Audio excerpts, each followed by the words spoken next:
le christianisme ne propose pas seulement ou d'abord un code de conduite. Il n'est pas seulement une morale.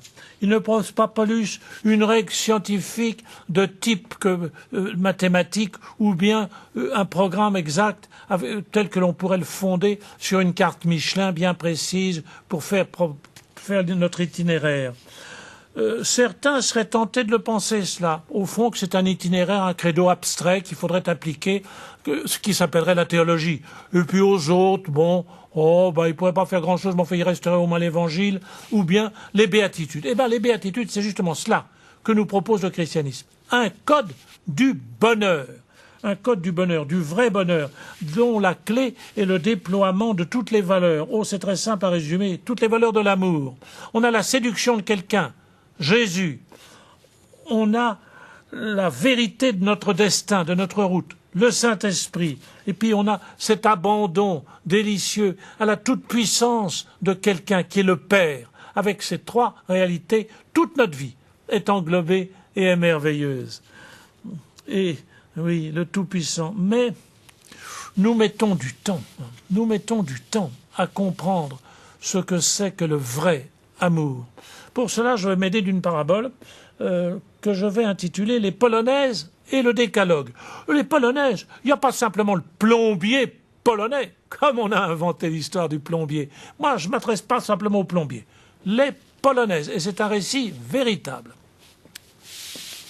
Un prêtre de la Meuse, qui était un vieil ami, le curé doyen de Billy, aimait à me raconter que vers la fin de la captivité de la guerre, le commando de prisonniers français auquel il appartenait s'était trouvé en Pologne, hélas, entre les deux armées, dans une province qui avait encore beaucoup plus souffert que les autres.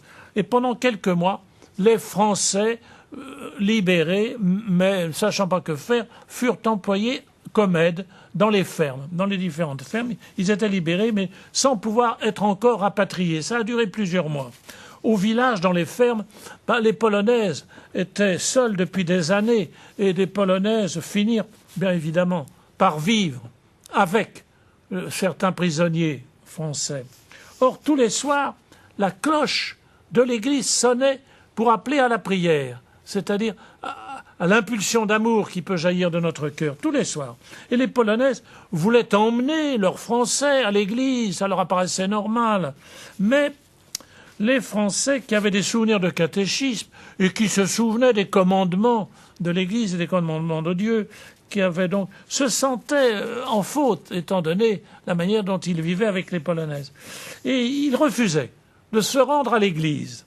Alors, les Polonaises leur rétorquaient, et rappelez-vous cette phrase, elle est merveilleuse comme guide pour toute notre vie chrétienne. Les Polonaises leur rétorquaient, c'est pas parce qu'on manque à un commandement qu'il faut manquer à tous les autres.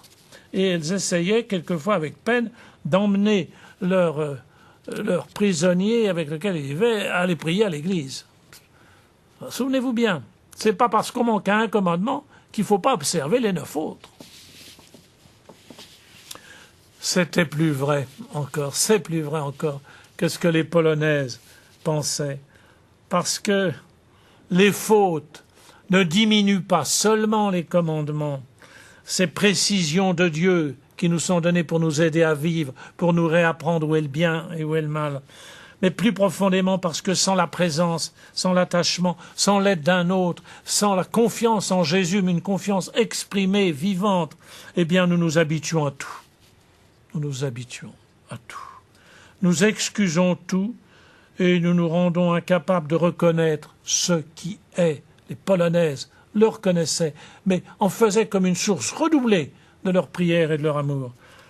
L'amour, comme dit saint Paul, respecte tout, englobe tout, pardonne tout, et Dieu est amour.